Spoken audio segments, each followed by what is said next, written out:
Subject is approaching and appears dejected, and possibly undergoing cranial remolding. Heather, girl, how soft do you think an adult skull is? But anyway, is the fastest way to get over someone really to get under someone else? Can a relationship ever be successful if one or both of the people in it feel like one of them is settling for the other?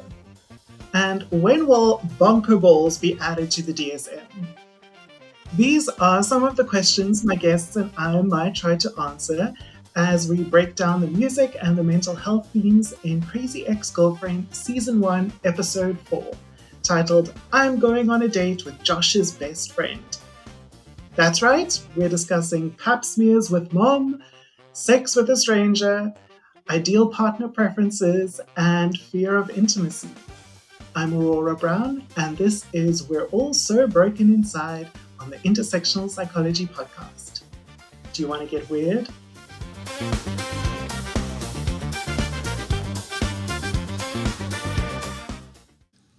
Aurora Brown and Intersectional Psychology acknowledge the traditional owners and custodians of country throughout South Africa and their connections to land, water, and community.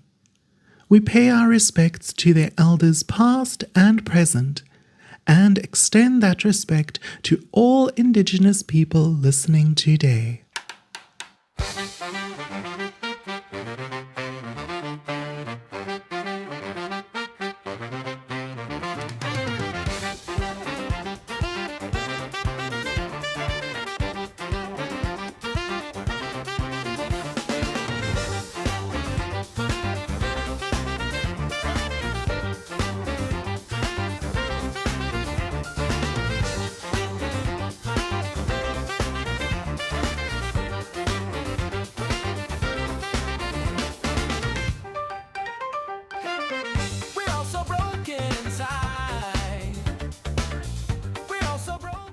Okay, guests, listeners, you might want to cover your ears for this one. Settle for him. Why not just settle for him? He's a nice, smart guy, and he and I do get along. Well, sort of. As soon as I'm done peeing, it's time to start being a bit more realistic than I've been. Maybe it's time to grow up and just settle for him. Okay. Sex with a Stranger would have probably have been funnier here, but I couldn't nail down the melody for that song. It's arguable whether I got this melody. But hopefully, as Connie rates Rebecca in Season 4, singing 0, commitment 1,000,000. Welcome back to Intersectional Psychology. Today, I am delighted to be joined by two very special guests. Nazneen Firfirey is a clinical psychologist and member of the South African Sexual Health Association. She provides both individual and couples therapy with specialties in attachment-based theory, sexual health, gender affirmation, depression, anxiety, trauma, and personality disorders. Welcome to the podcast, Nazneen. Thank you. And my second guest is Lyle Wilson, a biodiversity and conservation biologist focusing on genetics and DNA extraction and analysis in aquatic ecosystems, which is all true, but is also my way of skirting around the topic of frogs, which is his real passion. But he is also a musical theatre performer, a singer, dancer, and actor. Welcome to the podcast, Lyle. Thank you so much. Super excited to be here. There are no frogs in this episode of Crazy Ex-Girlfriend, which I feel like is a huge missed opportunity on their part. Disappointing. Let me start with, what is your relationship with Crazy Ex-Girlfriend, Nazneen?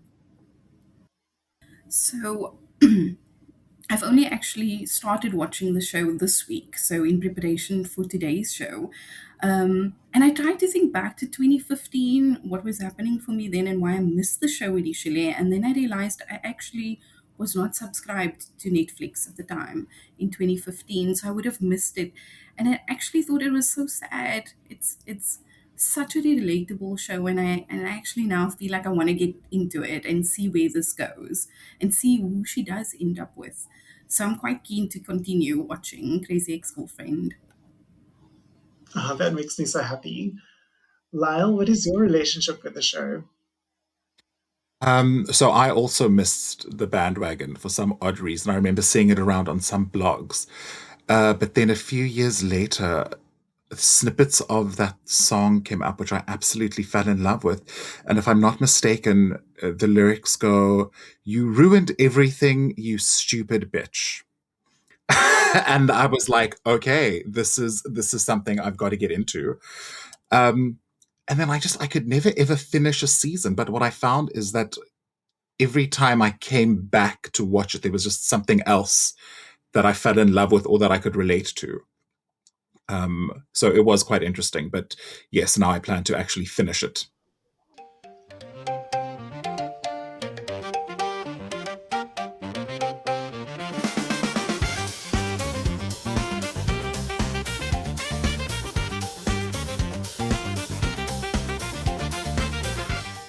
Now I'm going to recap the plot of Crazy Ex-Girlfriend, Season 1, Episode 4. Lyle, would you mind timing me? Just set a timer for like 1 minute. Okay, I'll raise my hand when a minute has passed. Episode 4 of Crazy Ex-Girlfriend, titled I'm Going on a Date with Josh's Friend, was written by Erin Ehrlich and directed by Stuart McDonald. Okay, thank you. Okay, and starting now. Okay, Rebecca and Paula continue stalking Josh by hanging out at the skate park he frequents. Rebecca is dismayed when she learns that he is in fact on a sexy weekend away with his girlfriend Valencia. To make Rebecca feel better, Heather helps her find a guy to hook up with on Tinder. Rebecca takes the guy home but kicks him out before they have sex. The next day, Greg asks Rebecca to settle for him, while Josh asks Rebecca for help with his application for a job at his favorite tech store. Rebecca asks Josh whether she should accept Greg's invitation to date, clearly hoping that Josh will declare his own interest in dating her, but instead, Josh encourages Rebecca to date Greg. Rebecca's essay for Josh's application ends up making him seem too uptight for the chill environment of the store, so Josh has to settle for a job at his dad's radiology lab. Greg and Rebecca go to the taco festival together to Paula's chagrin. The date goes well until Rebecca ditches Greg for the hipster vegan guacamole vendor she just met. Greg sees the hipster leaving Rebecca's apartment after they've had sex, so he confronts Rebecca and storms out. And my minute is up. Rebecca sees that Josh is working at the radiology lab, so she drags him to the tech store and convinces the manager there to hire Josh. Yeah, I mean, my mom was never very involved in my schooling or anything, but I think if I had a mom like Rebecca, I would have, I don't know, gotten ahead way sooner.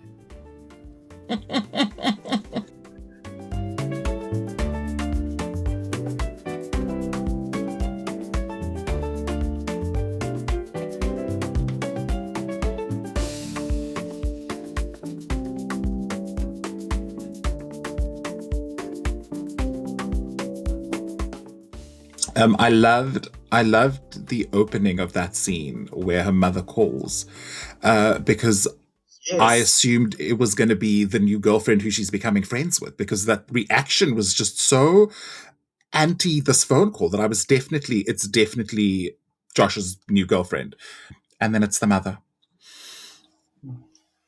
And this is the first time that we really get to see Rebecca's mother. And I don't know, like, Nazneen, would your mom phone you from her Never. the doctor's room where she's getting a pap smear?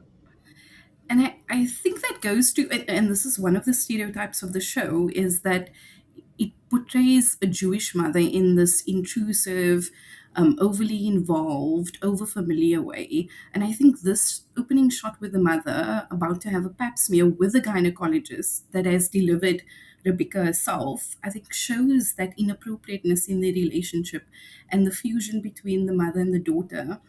And I think in part how Rebecca is trying to be her own person, and there's this inner conflict with her about being her own person and then ascribing to what society deems acceptable.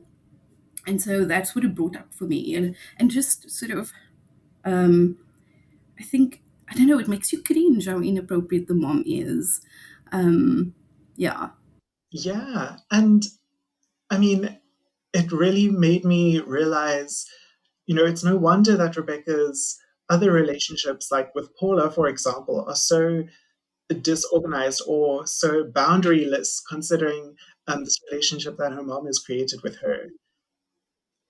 And then her mom, I mean, there's so much emotional abuse and like passive aggressive manipulation as well, where she's telling her about Audra Levine, saying, this rival of yours has the life you could have had, may almost had, but ruined with all your ridiculous choices. I think it's very interesting because I'm not gonna lie. My mother does love me and does tend to involve herself, not to the extreme that this mother does. Um, but yes, I sort of related to that, where at the same time you almost just want to go, can I please just have a chance to sort my life out? I know what you're gonna say. You really don't actually need to say it. Please. And I think we do have, I mean, we can have some empathy for the mother too. I mean, she also had that experience with her husband leaving her. Um, and perhaps she projects that fear onto Rebecca and she's trying to save her from that eventuality. And it doesn't seem to be helping Rebecca in the way she hopes it would. Is I do think that there is love there, but whether it comes across as love is questionable. So I'd love to see where this relationship goes. I feel like from a very young age, Rebecca's mother has tried to motivate her through fear and through competition. So always putting her against, she has to be the best at everything and better than everyone else because that's the only way that she's going to be safe and going to be secure. And maybe because, like you say, she doesn't want what happened to her to happen to her daughter. Um,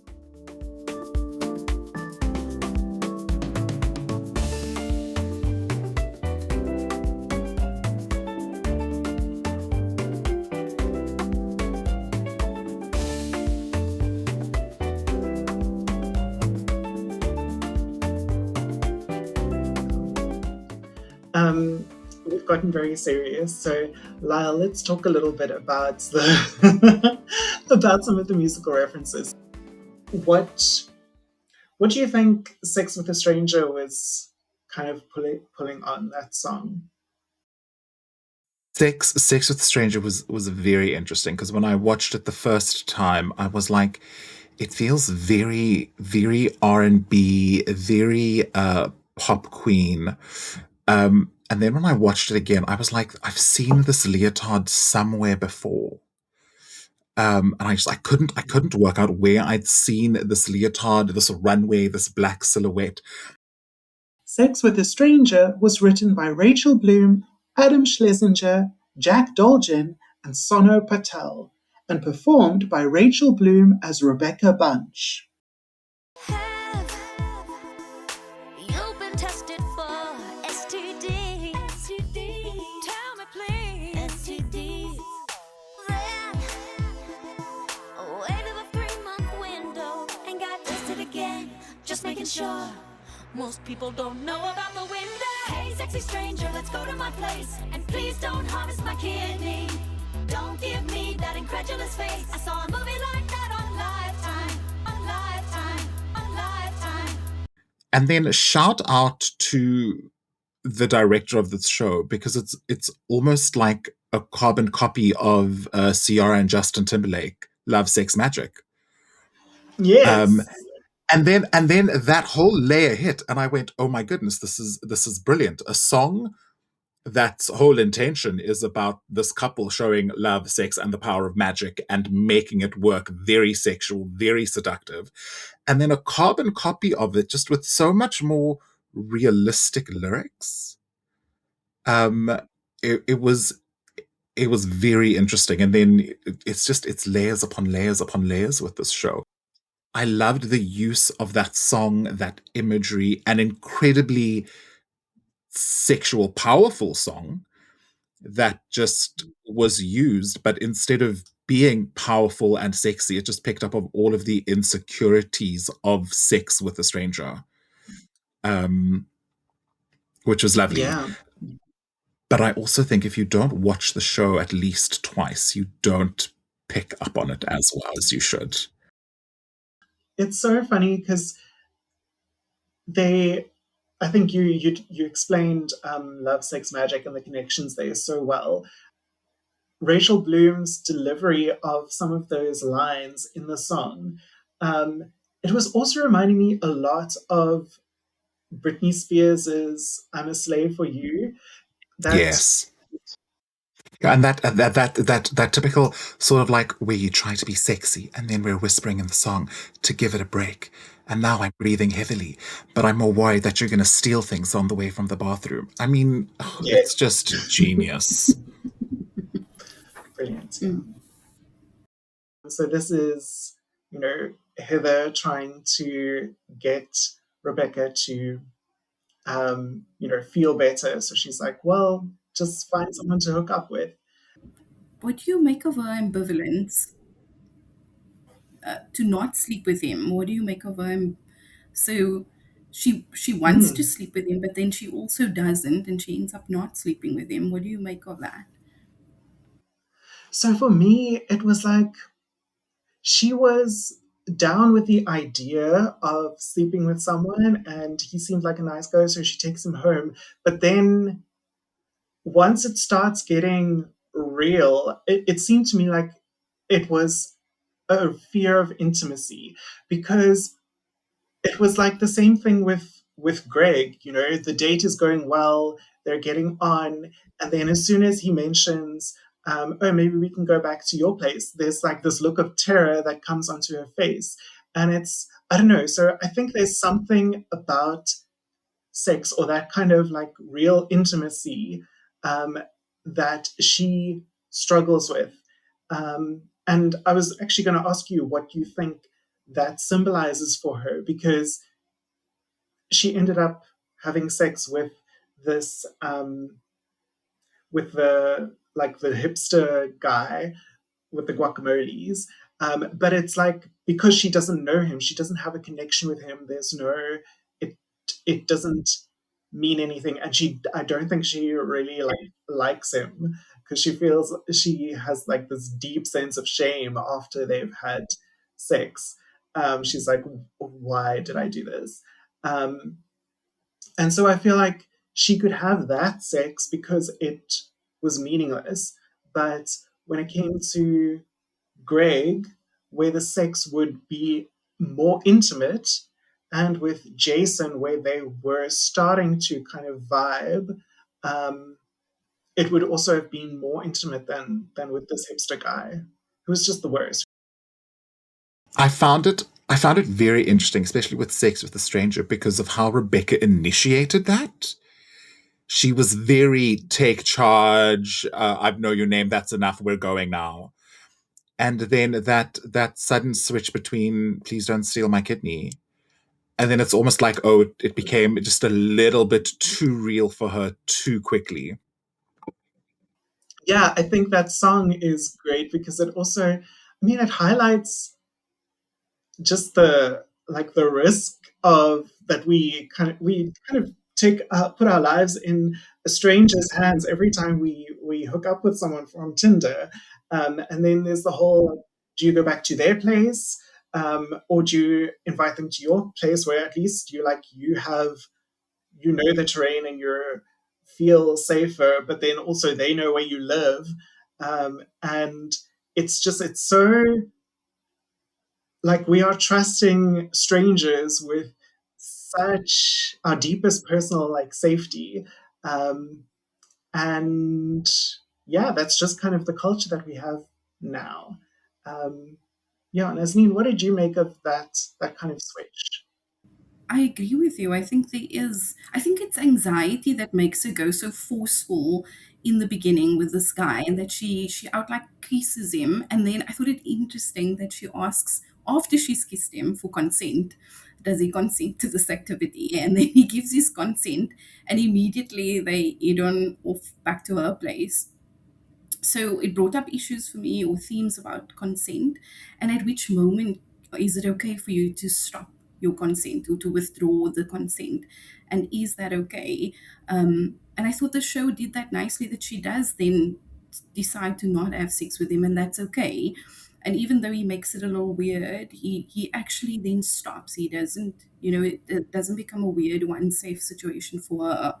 But I think that anxiety comes up when it's something that she can do. She can put herself in a position to expose herself to kissing a guy, and they can feel fine if there's no emotional connection or attachment there. And as soon as there is some kind of um, emotional vulnerability, like with Greg, I think it becomes real for her, and she cannot put herself in that situation because then it means she risks getting hurt. So then she sabotages herself. And I mean, this is quite a good example. And I've never seen this portrayed in this way before, that somebody actually is on a date with someone and you end up living with someone else and having sex with that person just because the date was actually going well. The date wasn't a bad date. They were really connecting with each other. Um, and so I think it's a response to this vulnerability against intimacy, emotional intimacy. And I think for many people, it makes sense. It's easier for us to relate to somebody in a physical sense, and it doesn't make us as vulnerable as it is to just sit with someone and perhaps to just stare into their eyes for a prolonged period. That can make some people more anxious than actually having sex with someone. Because the minute there are real feelings attached, you suddenly become so much more vulnerable. So it's just easier to not attach the feelings. Exactly. I think what I'm really enjoying about this show is that it feels very relatable. This is what I'm thinking, this is what I should be doing, but this is what the voice is saying in the back of my head.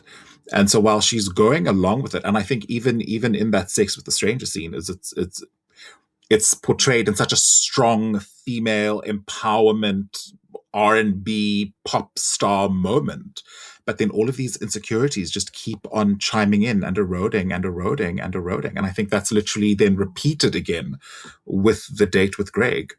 That concept of I'm trying to do something and I'm doing it, but at the same time these voices are just going, you can't, you can't, you can't. And she eventually goes, I'm not this person, which is lovely, but at the same, it's almost a little bit too relatable while you're watching it, and you're just going, "Oh, yes," Now, why do you say too relatable?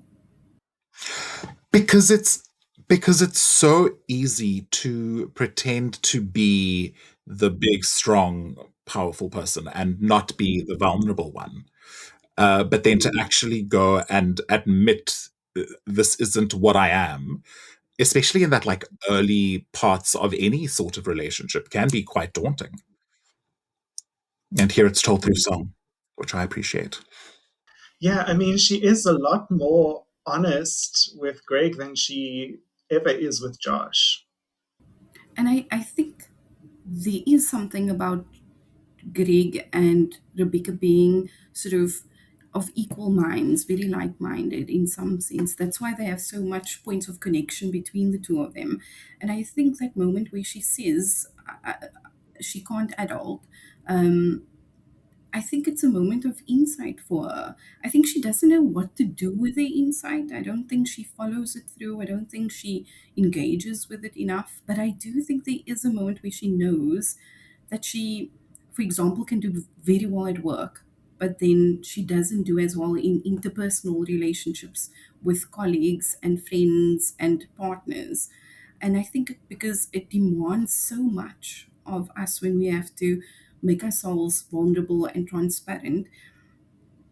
And on some level, I think with Greg, he calls her out, and he can call her out on something. And I wonder if it's because he can estimate that she can tolerate it, and that she can actually have that conversation. She's not as fragile, I think, in that moment when he does confront her. I do think he, like you say, he comes on harshly, but I think he can estimate that she can take it. Yeah. I mean, he does trust her to kind of take it and to own up to her to the incongruence in her presentation. Um, and he does treat her like an adult, which is also maybe something that she's not used to in romantic or in, close, intimate relationships. Um, I mean, Paula kind of treats her like a daughter. Her mother treats her like helpless and, someone that needs to be controlled. Um, and Greg is treating her like an adult, and maybe that's the first time that she is, um, you know, being seen that way by someone or being felt that way by someone. And I don't think he's trying to shame her for having had what he calls a nervous breakdown. I think he's saying it maybe not eloquently, but he's saying, I see you. I see you, and I see this is what you've been through. Um, and I think when somebody sees us and it makes us uncomfortable, it's not going to be said in a way that we can unpack for ourselves. But there's something quite real in that moment. I think that she does, I think, understand that she is being seen. And that's why there's this integration. And she can't use her defense mechanisms. Like, she goes a little bit helpless, I think, in that moment, and almost, I think, a little bit like damsel in distress, because she becomes like a little bit hysterical. But I think she's quite resilient as a character. Hmm. And then she steps up and she meets him and they do resolve that like adults. Um, but she finds that threatening. I think you said earlier, she doesn't know what to do with that now. Like, now she has to take on a new role almost. Um, she has to, yeah, like you say, this is just a lot more to take on. And I'm getting the sense that you like Greg. I'm also I, I mean, I have a soft spot for Greg. What's not to like? He's charming, he's honest. So, I mean, yeah. He's funny And he can sing. and he can sing and dance. He can tap. That was a Um, surprise. I think he noticed her before she even noticed him, and that's what she's always wanted. She's always wanted someone to desire her in the way I think she desires um, Josh. So I think it's for her. This is, I think it's always someone, when someone falls for you or has a crush on you, you don't actually see it happening, and we get to see Greg falling for her, and yet he too doesn't understand, because he too has this. He likes her, but there's also parts of him, like he says, he wants to punch her at the same time.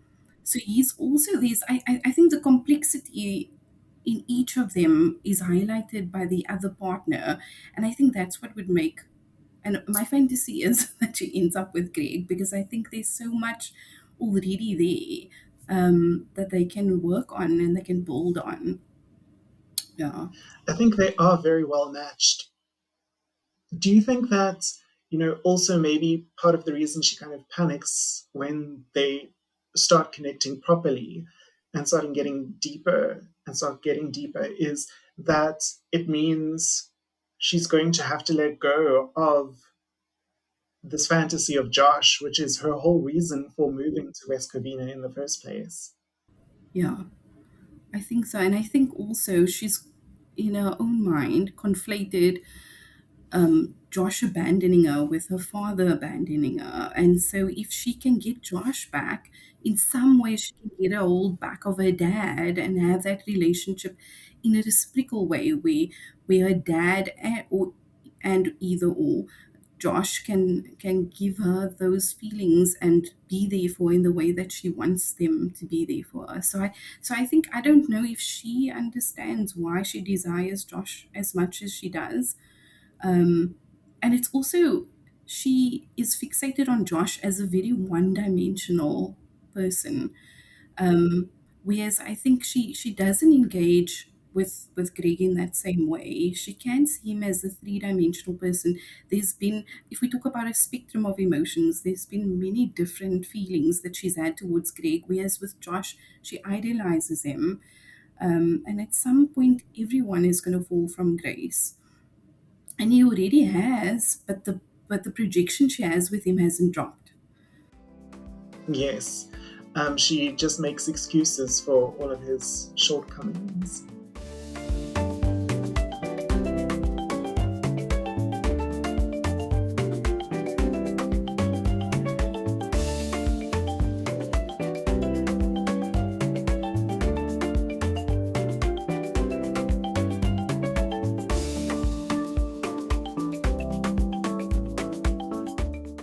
Then we have Settle For Me, which is like a complete change of pace. It's Greg's first like big number, and so he's singing, and it's shot in black and white, and it's very much like Fred Astaire and Ginger Rogers, kind of those old school 1920s. Old Hollywood glamour. Yes. But then also such a juxtaposition between that kind of coy and glamorous visuals with a song about being second best, and if he's your broken condom, I'm plan B. Settle For Me was written by Rachel Bloom, Adam Schlesinger, and Jack Dolgen, and performed by Santino Fontana as Greg Serrano. Settle for me. It's a practical proposal. Settle for me. It makes a certain sense. He's a fantasy, but hey, let's think this through. Yes, Josh is a dream, but I'm right here in flesh and blood and self-hate. Settle for me in a sad way, darling, it's fate.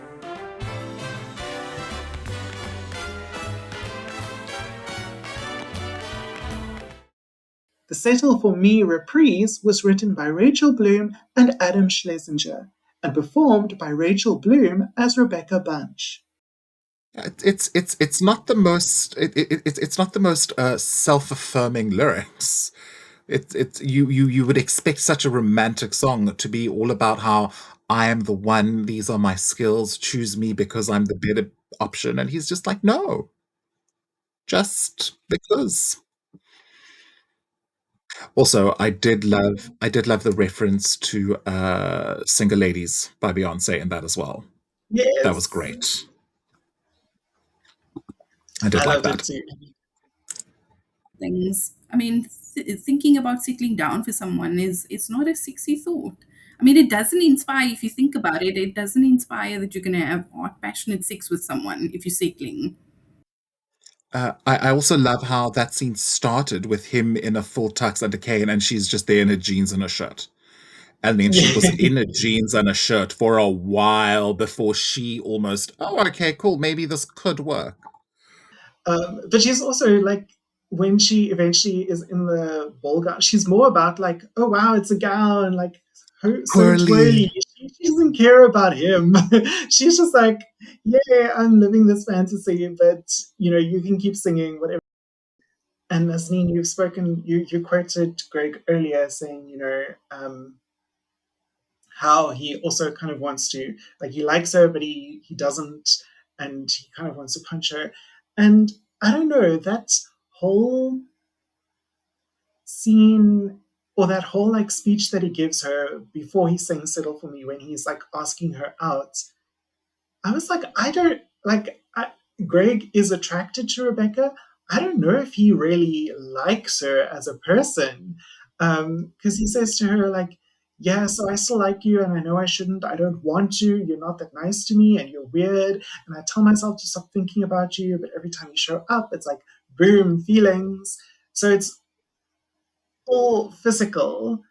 Um, but and then when they have that moment at the taco festival, and she's like, your whole settle for me vibe.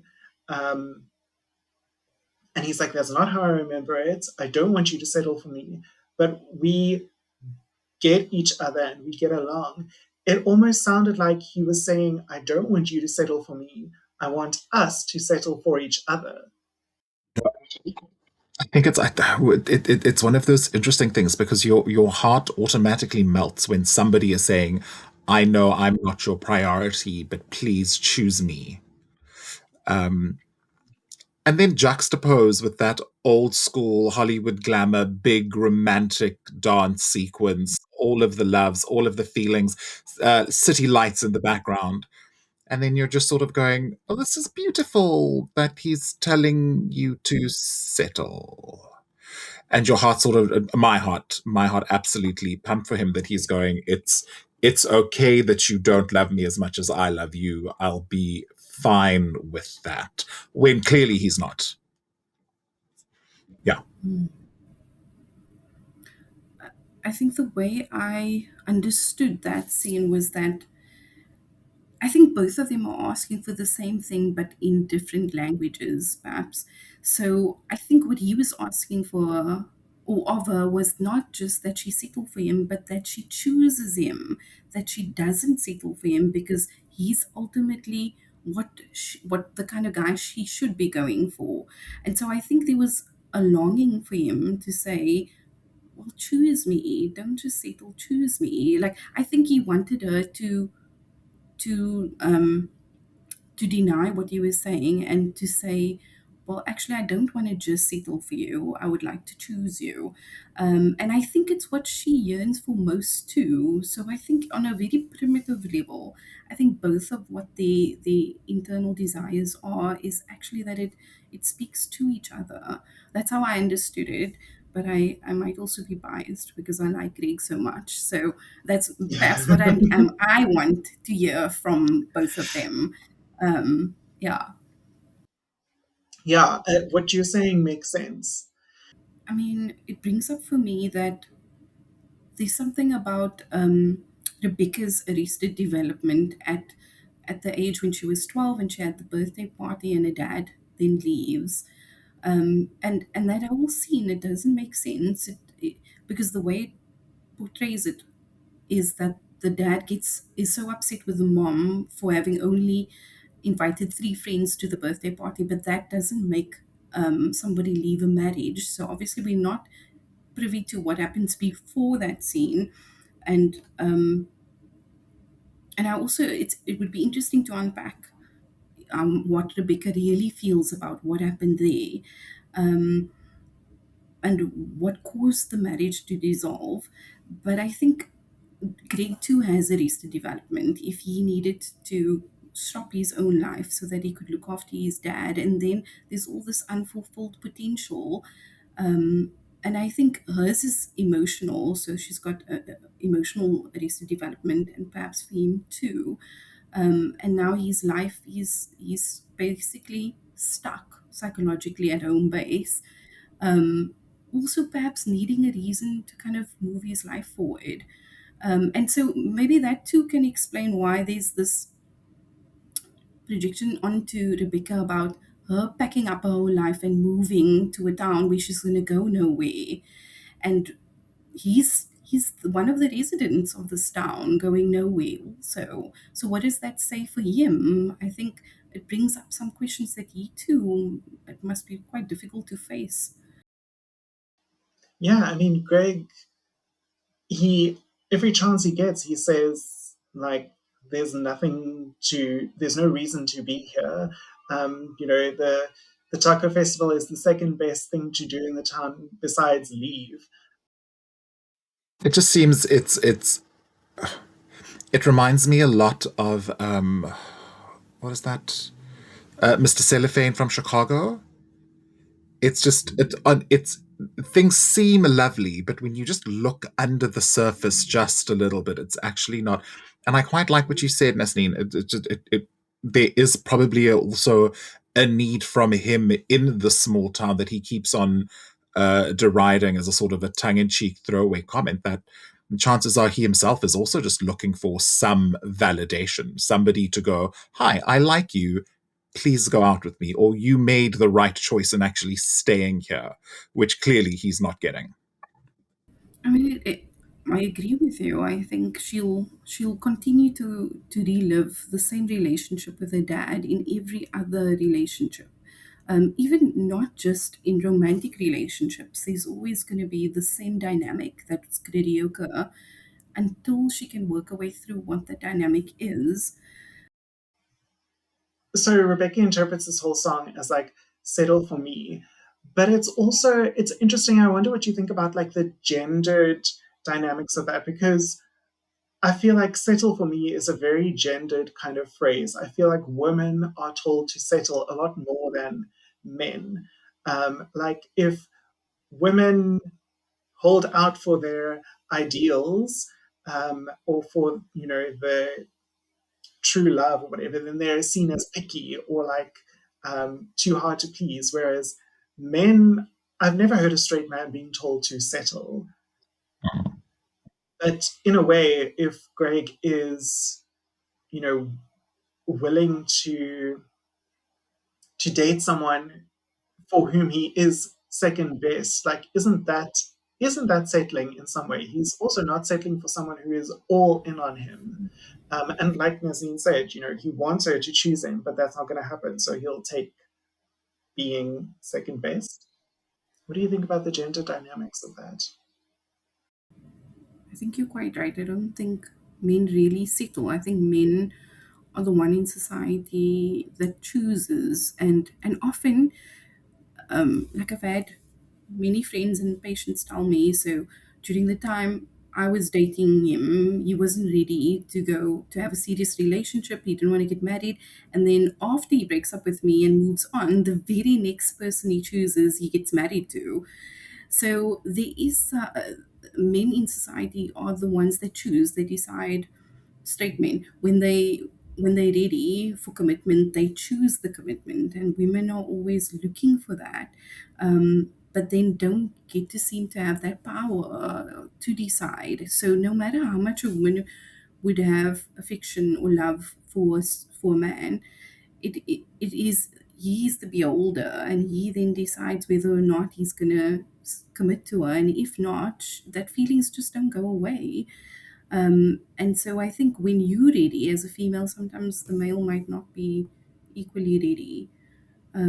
So I do think it is that women then have to decide whether or not they settle for someone else that is not maybe the ultimate goal, they keep holding out.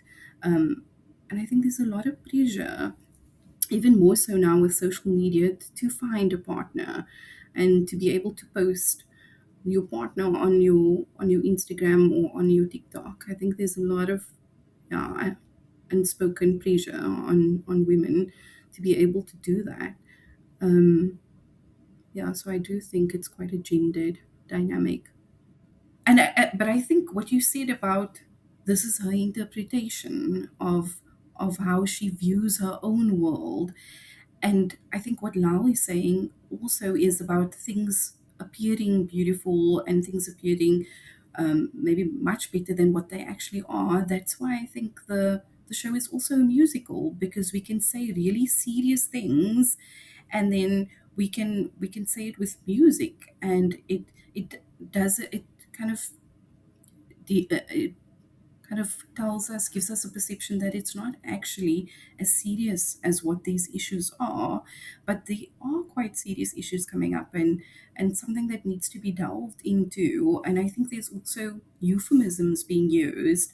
So in one of the episodes, she speaks about feeling blue instead of feeling depressed. And so they use euphemisms to describe quite serious things without really needing to delve into it. Um, And so I think it was quite brilliant that this juxtaposition of having a musical and having these songs interspersed throughout the episodes. Um, yeah.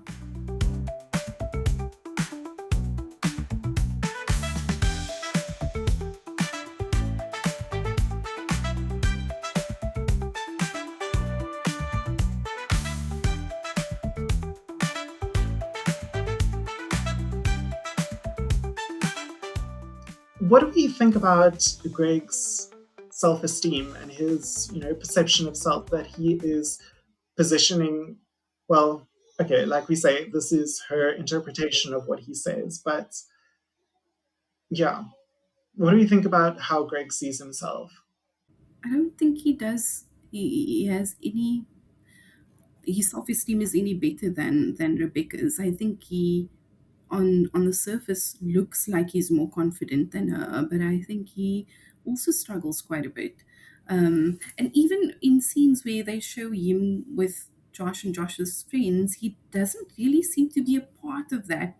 Even though he's with them, he always seems on the outskirts of the friendship.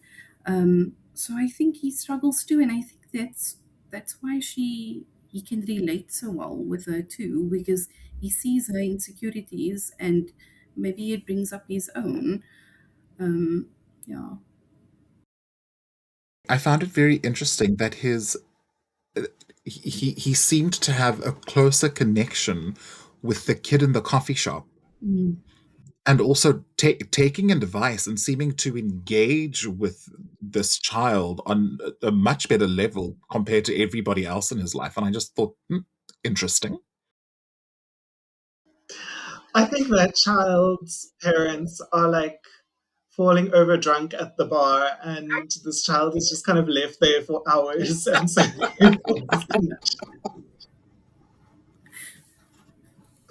Thank heavens that he's so, there then. yes. Yeah, it could be much worse for that child. But that child seems to be one of the most mature people in the show. Um,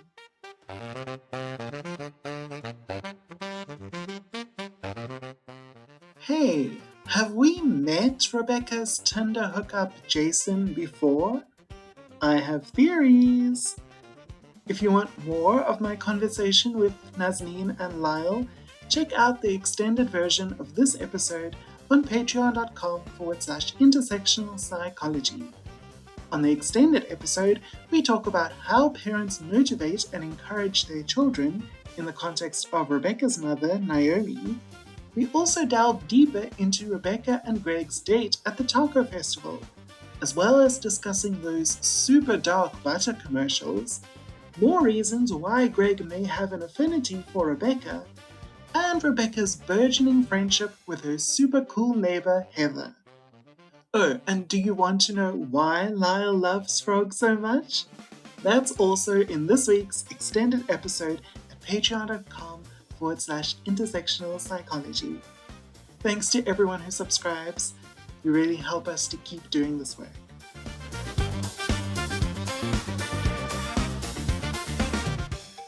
What do you think the outcome for, if Greg and Rebecca were to continue dating, what do you think would be an outcome for them, where they have this dynamic right from the beginning where he is kind of seen as second best by both of them? Personally, I think they'd just be really great friends.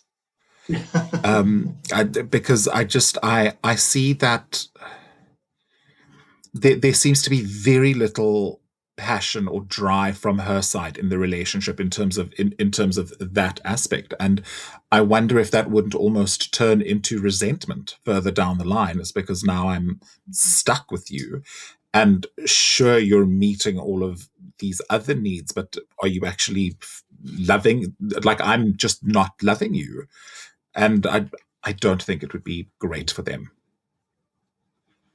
Mm. I think eventually, What about you, Nazneen? We're breaking your hearts.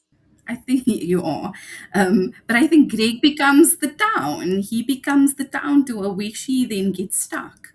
And she can't outgrow that and she can't develop further. So I think he will stunt her development at some stage if she settles for him. And it's not because there's this instinctive true drive towards partnering him because she wants to. So I also think I think there will be, yeah, I don't think they will make it. Hmm. I think I want to say that these two people would be great at a different time, but where they are both right now in their lives, I think they both need to do a lot more work, or they have a lot more growth to do before they can work together. I remember being so hopeful at the beginning of the taco festival because they seemed that one they have a great rapport with one another, and then even with the conflict of the I think it was the guacamole, it seemed to be dealt with appropriately with respect for both partners involved. And then it's only after the porta potty that you realize, oh, it's all a cover on her side, which was a little bit sad.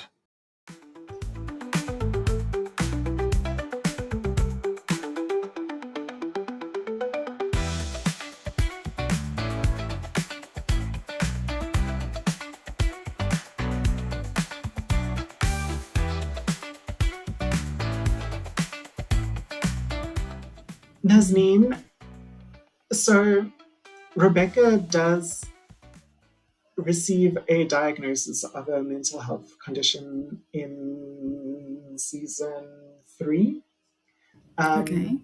And I'm not going to spoil it or anything because also for the listeners who haven't watched all 4 seasons, we're taking it episode by episode.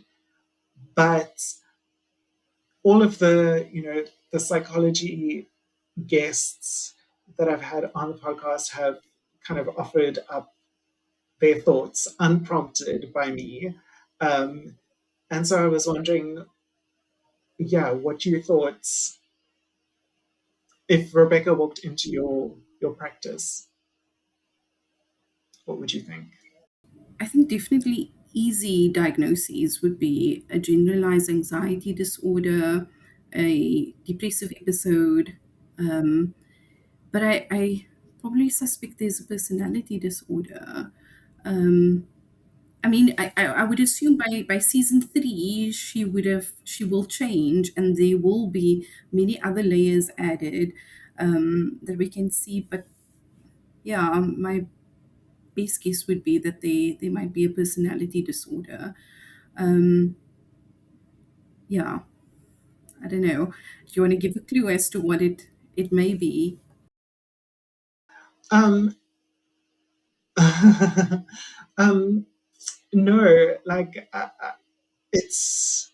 I'm just loving that you are so professional and kind of because we don't Mhm. like jump to diagnose people, and you don't try to make you try not to make snap judgments about people, and that's how it should be when we're working with someone. We consider all of the options before settling on a diagnosis, um, and so I think everything you said makes sense. um, I think what makes it difficult for me to diagnose her is that she's so relatable to me and she's such a lovable character. And I would think if she were in my office, that's also what makes it difficult with patients is that you start feeling this transference and counter transference and patients make you feel a certain way. And sometimes labeling them is the thing that we least want to do. I think we want to understand our patients and formulate them with all the things we know about them and the ways in which they would like us to see them. And so I think you sometimes torn and just because we need to diagnose someone doesn't mean that it will always help us to treat them. Sometimes not having a diagnosis can help us as much. So I think I do feel it's quite difficult, and especially with terms like bonkers. She definitely didn't come across to me as somebody that is psychotic or hallucinating, which at this stage she doesn't seem to be. Yeah, she seems very neurotic. I think that was the first thing that occurred to me. And lots of overthinking, over analyzing. Yeah, like maybe there's some compulsions or OCD traits. Um, but I think she's quite all over the place at the moment. Yeah.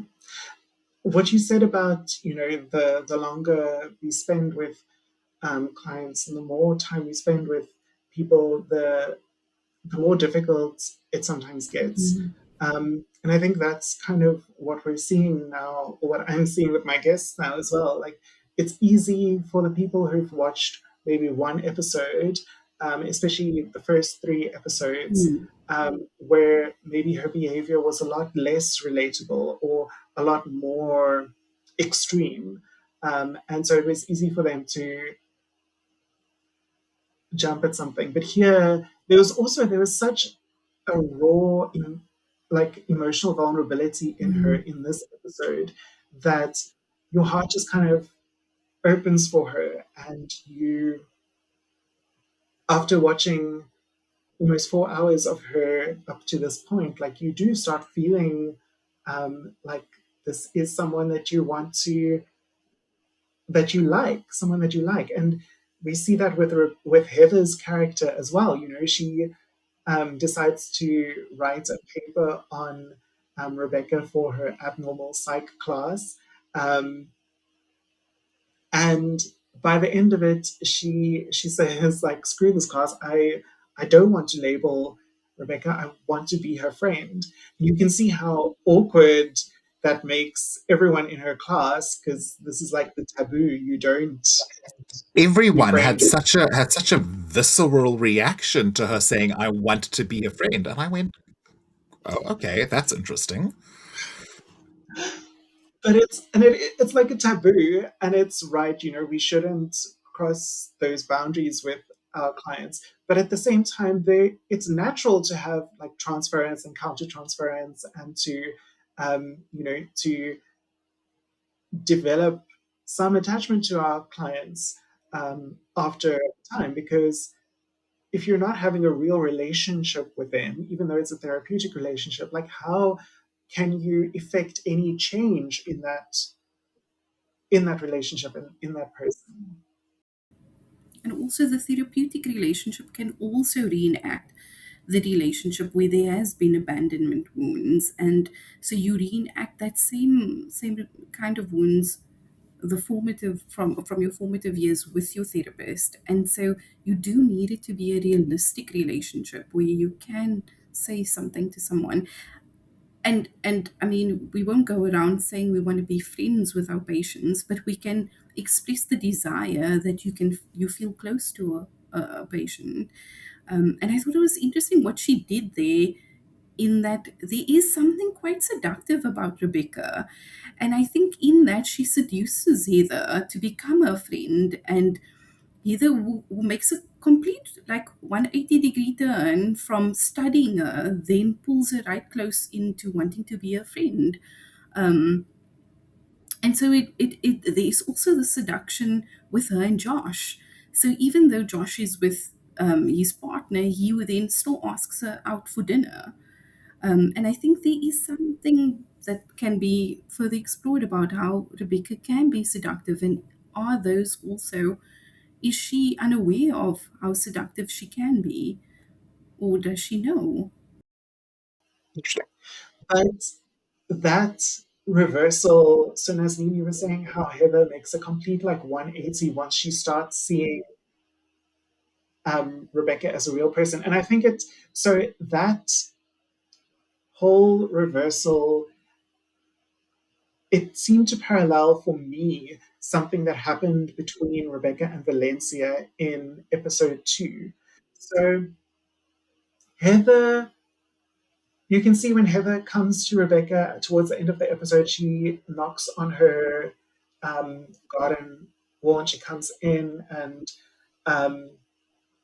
Rebecca's like, "Oh, um, have you run out of content for your paper?" And I think Heather has in that moment a kind of a realization like, oh, this is a real person. She's not just a subject or like an interesting um, figure that I can write a paper about. It's a real person, and this person is struggling right now. She's in a bad place. And having what she's doing, writing a paper about a real person, having that kind of reflected at her so frankly helps her to realize, oh, this is a real person. And I feel bad now because I feel like I've been exploiting this person. Um, that kind of mirrored to me in episode 2, where Rebecca and Valencia are together on Rebecca's couch. After Rebecca has helped Valencia get her yoga studio, and they're having fun, they're drinking together, and Valencia says to Rebecca, "Oh, we're friends, right? I've never had close female friends before." And Rebecca has this realization, like, "Oh, this is a real person who I am using now." And she laughs it off and she kind of says like, yeah, I mean, what other agenda could I possibly have? But the difference between Rebecca and Heather is that Heather changes her approach and her position on what she's doing. Like, she stops writing the paper on Rebecca. She stops trying to label Rebecca. Whereas Rebecca doesn't stop using Valencia. She continues exploiting Valencia to get closer to Josh. And it ends up, blowing up in Rebecca's face. But that is maybe also a function of, Rebecca being someone who does have a lot more challenges and a lot more issues than than Heather, who seems to be a healthier kind of person. I don't know. Was I reading too much into that, Nazneen? Because you've seen all of these episodes fairly recently.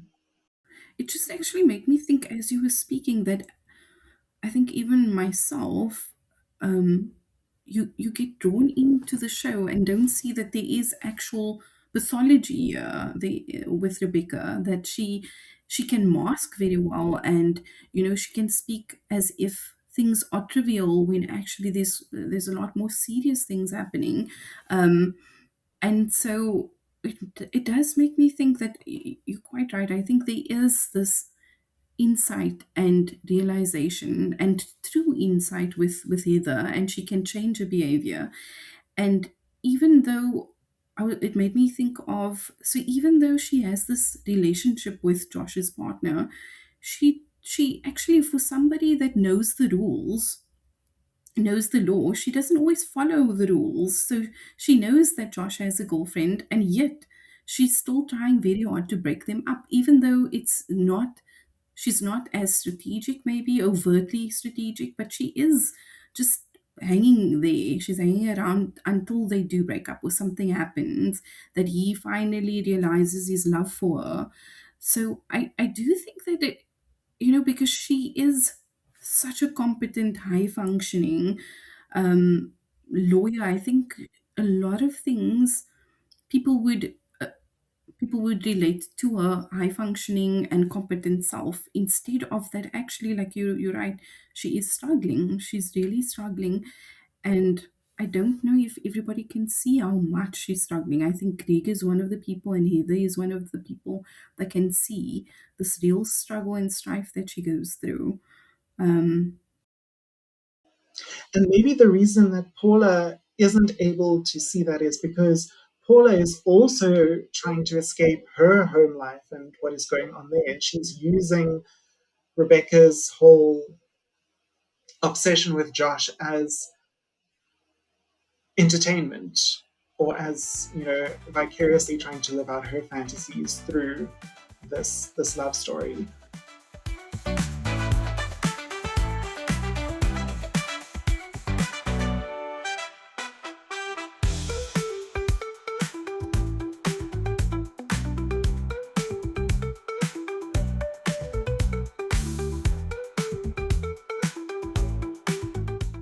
I want to, before we move on to the Fanon test, I wondered if we could just quickly talk about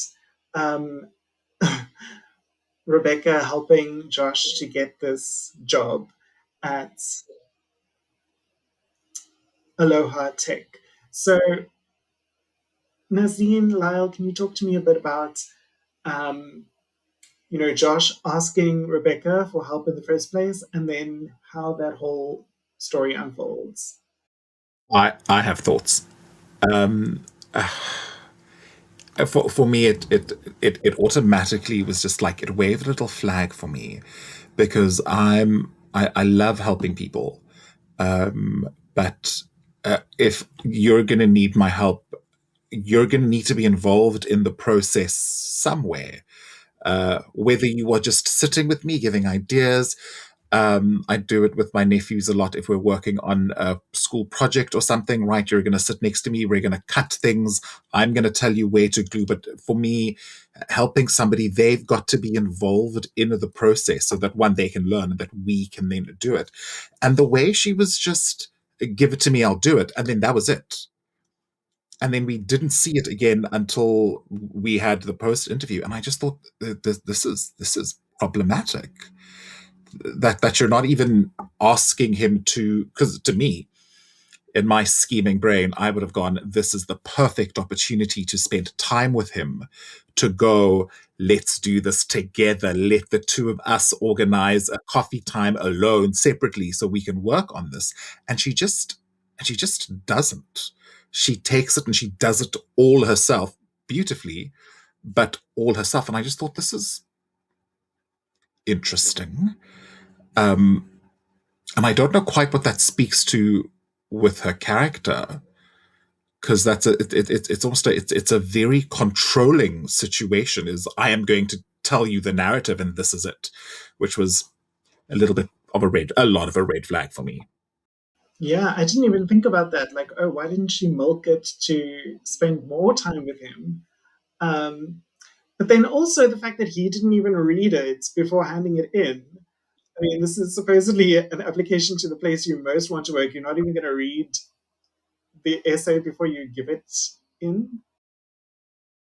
And I think Josh takes it for granted that she would have his best interests at heart, and so would fill in that application form to his advantage. And actually, what she does is she fills out that essay for herself. She gives an answer that she would give if she were applying for that job. And so it does also speak to her ability to have empathy for someone else, and with someone else, to relate to somebody else's experience instead of just, and the whole show, she's the main character, the whole show is positioned to that everybody is interaction with her, so she and that she doesn't break that. So I think sometimes the relationships, even with Paula, for example, feels a little bit fickle, and it doesn't feel as deep as it could be. Here's this woman that has a family and a full-time job that takes out time in her day to spend with Rebecca and to cheer Rebecca on, but Rebecca doesn't actually sacrifice in any way any of her own comforts to put back into this friendship. And the friendship is not equal. And then also that Josh is that naive that he just trusts her. And there's, I think, many other examples of Josh just being naive and not also. I find him to be quite a character that hasn't been fleshed out enough in the first 4 episodes, because you don't get a true sense. You get this almost like cardboard cutout version of him, and he's like the ultimate pin-up boyfriend for that time, but you don't really get to see where he's at. And so I think that is quite naive of him, and how she manipulates him to then give her love advice. Mm.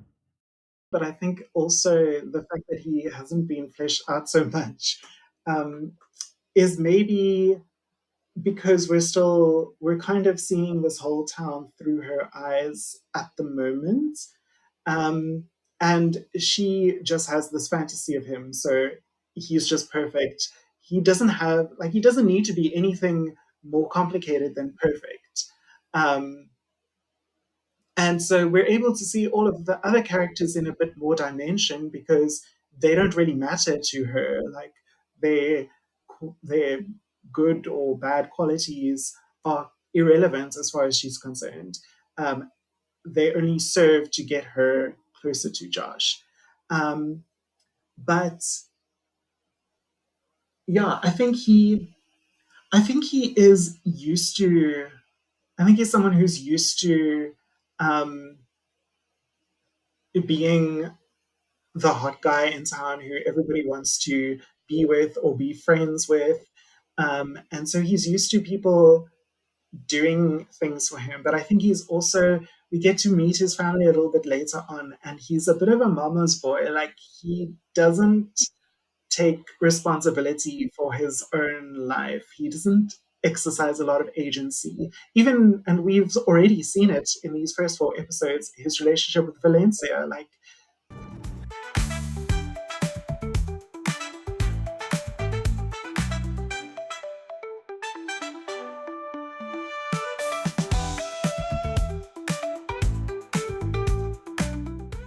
okay, let's move on to the Fanon test. We can chat more a bit later if we have some time. So in the past, on these episodes, I've kind of gone through my guests and I have gone through each scale one by one. But it does tend to get a bit repetitive, especially with a series like this that is the stories unfolding across multiple episodes. And so trying to assess um, in such granular detail for each episode is maybe not fair to the plot. And also it gets a little bit repetitive on the podcast. So what I've told Lyle and Nazneen is that we are going to, I'll give a little bit of background on the test and what the 5 scales are, and then we're just going to talk about our general kind of impressions. Um, so the Fanon test is a test for mental health representation in media. It consists of 5 scales, each with 1 question contributing 1 point, leading to a total score out of 5. So the 5 scales are the Cooper scale. Are mental health phenomena depicted and named with clarity? The Hill-Collins scale, are characters shown as whole people without stereotypes or pathologization? The Crenshaw scale, does the story acknowledge and challenge intersecting systems of power and oppression shaping mental health? The Childs scale, if it depicts mental health professionals or therapeutic processes, including Indigenous or informal ones, are these represented accurately, responsibly, and thoughtfully? And then the Martin Barros scale, does the story invite meaningful engagement with ethical issues without reinforcing stigma?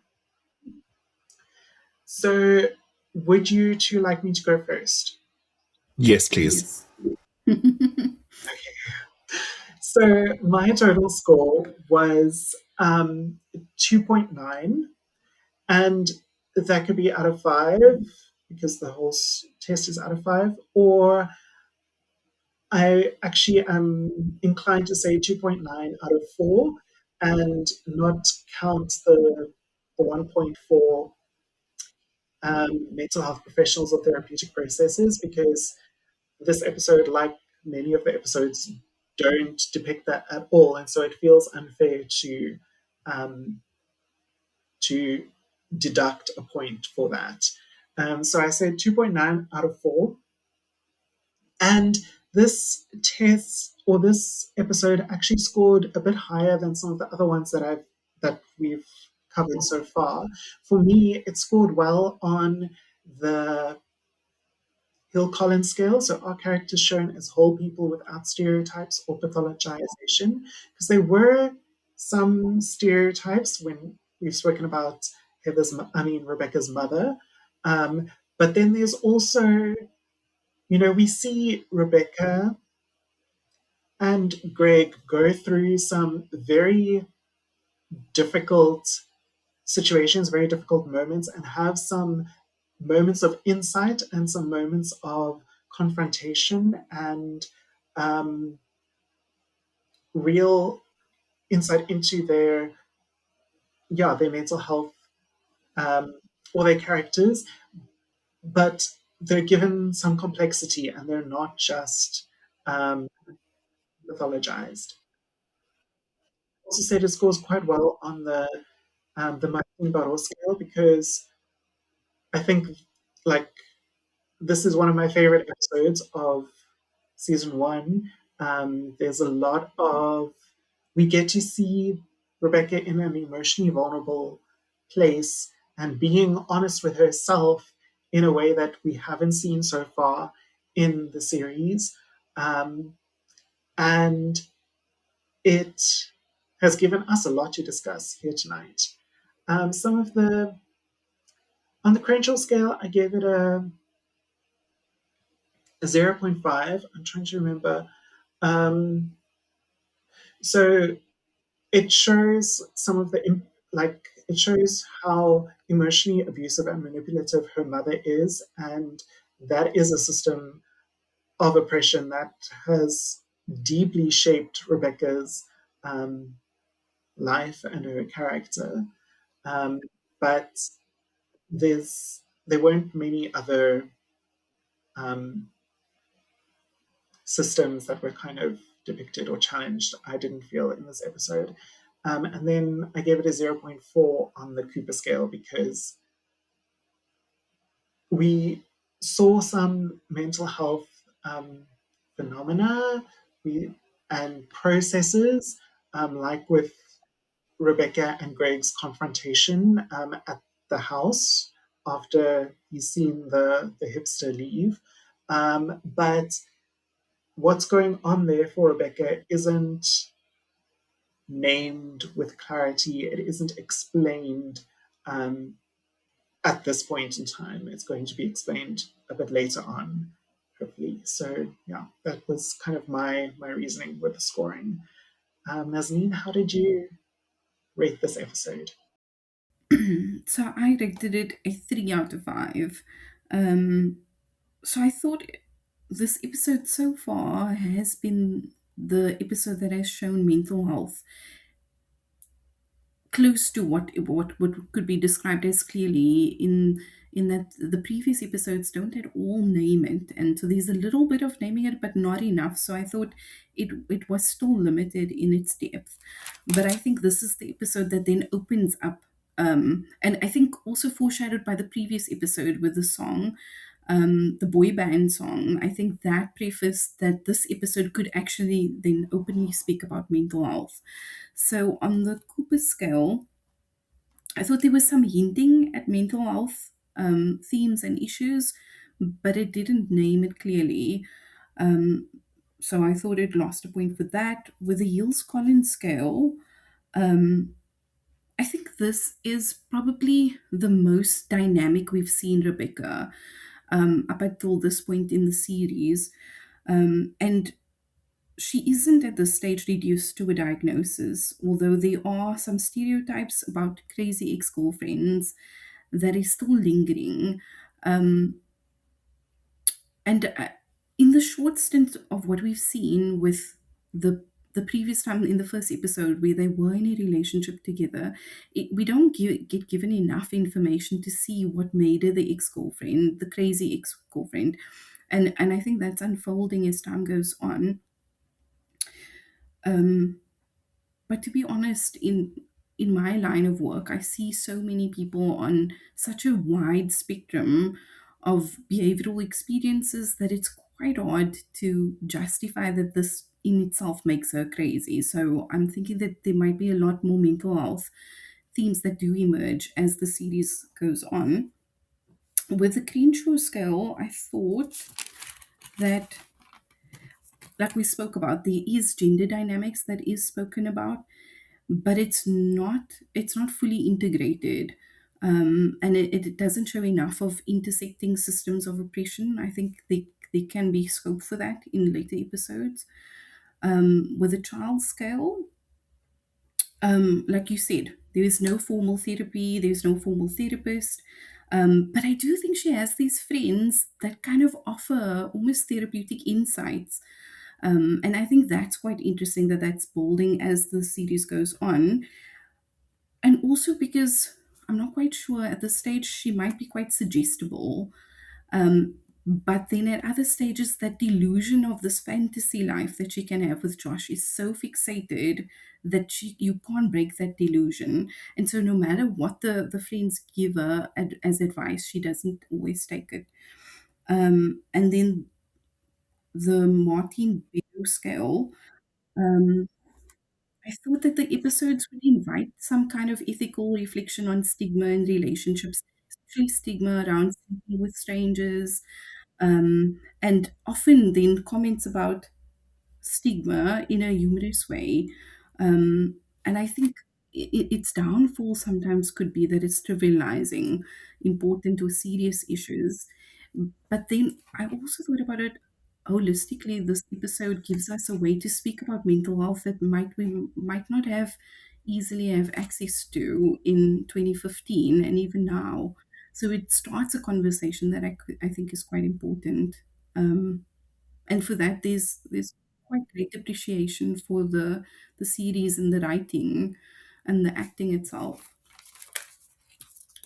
Absolutely. And I think both of you have mentioned, it this episode in itself has it showed us um, outcomes to the scenes that we haven't seen elsewhere.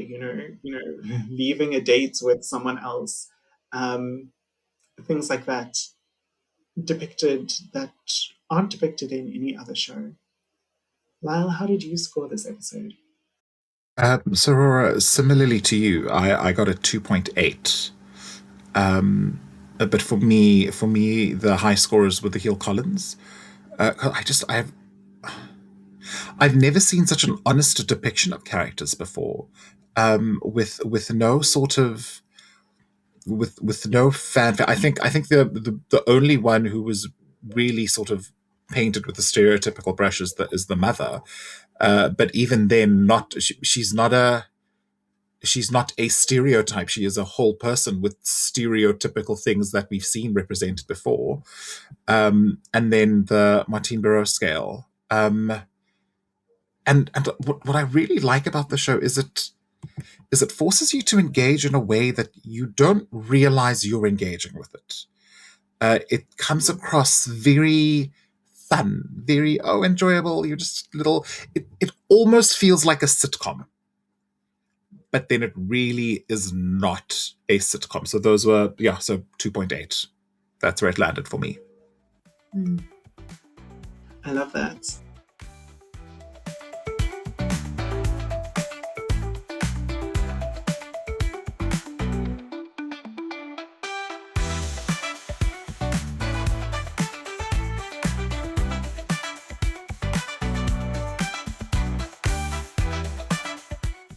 Was there anything else that you guys wanted to mention before we end off the episode? Anything else that stood out to you?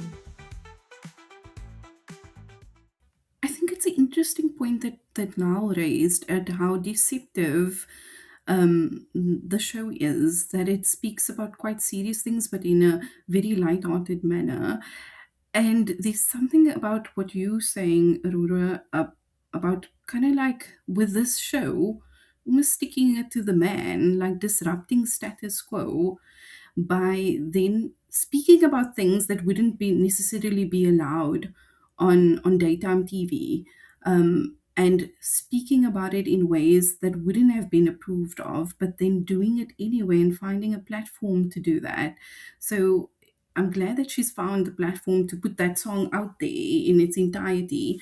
And I wonder what the show overall is saying about the cultural time in which it was aired. I mean, this is about 11 years ago that the show was aired for the first time, and how it would have been perceived versus now, and how we would perceive the show now. So now we've had series like Euphoria, and that really puts sex quite out there. And so this only seems to be like a nod and a nudge towards these concepts. And I think it shows us where TV has gone, and where social media has also been able to take concepts such as sex more into mainstream media than it was maybe just 11 years ago. Absolutely. And I mean, you mentioned Euphoria. Like Euphoria did kind of push the I don't know, the limits of what they show on TV, but it also, I feel like it didn't unpack those topics with as much nuance and as much complexity as this show is doing. Um, but yeah, 2015 was a very different time. I mean, Hillary Clinton was running for president. People thought she was going to win. Um, and we got Trump instead. And I think it was also just before Me Too, or like around the whole Me Too vibe. So yeah, a lot of gendered things happening in politics and in society that I think have changed the landscape definitely for what we see in media. Lyle, any last thoughts from you? Um, it's like a slow written musical, which I absolutely love, because if we think of our conventional stage musical, is all of our songs are that sort of internal monologue, that moment of realization. And what they've done so beautifully is they've married that internal monologue with pop culture references, which are then easier to digest. So it's almost like it's the perfect song. And by doing that, they're then able to slip in actual deeper meaning, and at the same time make it more realistic. I mean, we've all seen that typical romantic love song where they're actually just saying absolutely nothing but how pretty it looks when the flowers blow past their face and the leaves blow in the breeze. That's great. Beautiful imagery. Here we're actually painting a real story, and in doing so makes it so much more relatable, um, which I love. I can guarantee you I'm watching the next episode tonight. That is such a beautiful note to end off on. So, Nazneen, where can listeners go to find out more about you and your work? So they can email me. Can I give my email address? It's Sure. nazfirefly, one word. So that's nazfirefly@gmail.com. They're welcome to email me. Yeah. Cool. I'll put that in the show notes if you are comfortable with that. Cool. And Lyle, if people want to find out more about you or want to learn more about you or see what you're doing, I'm on all the are you? socials. I'm in a show at the moment. Wow. Oh yes. What are you doing? So if you want to come see me on stage, Pirates of Penzance, we open the 4th of July and we run until the 12th. It's going to be a madcap, but so much fun. Amazing. And that's on at the Artscape. Yes. Well, thank you both so much for being here. I've had such a great time on this episode. I'm probably going to invite you both back at some point. So if you're up for that, yeah, just let me know. Cool. Thank you so much. Thank you. Listeners, thank you for being here. Look after each other. But for now, Nazneen, Lyle, let's go get the lives and the butter we deserve. We love you. Thank you for listening to Intersectional Psychology. Intersectional Psychology, We're All So Broken Inside, is not endorsed by Warner Bros. Television, CBS Television Studios, Lean Machine, Webterfuge, Black Lamb, Rachel Does Stuff, or any of their subsidiaries. It is intended for entertainment and informational purposes only. Crazy Ex-Girlfriend and all names, pictures, audio and video clips are registered trademarks and/or copyright of their respective trademark and/or copyright holders. Please follow or subscribe to the podcast to get every episode. If you enjoyed this episode, please rate and review Intersectional Psychology in your preferred app. It really helps other people find the podcast. This episode of Intersectional Psychology was researched, written, recorded, and edited by me, Aurora Brown. For a transcript of this episode, please see the link in the show notes on your podcast app or go to intersectionalpsychology.com. A video of this episode is available on YouTube with closed captions. To support this podcast and get access to bonus content, including additional episodes and interviews, as well as more guided mindfulness sessions, please go to patreon.com/intersectional psychology.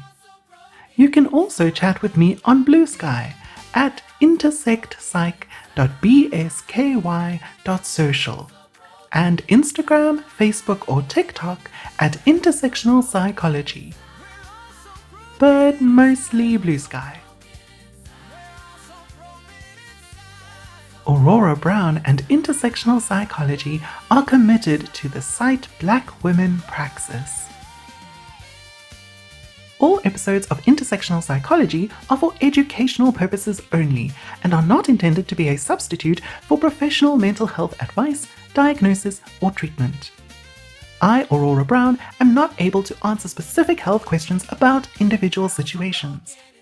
Always seek the advice of your health provider with any questions you may have regarding a mental health condition.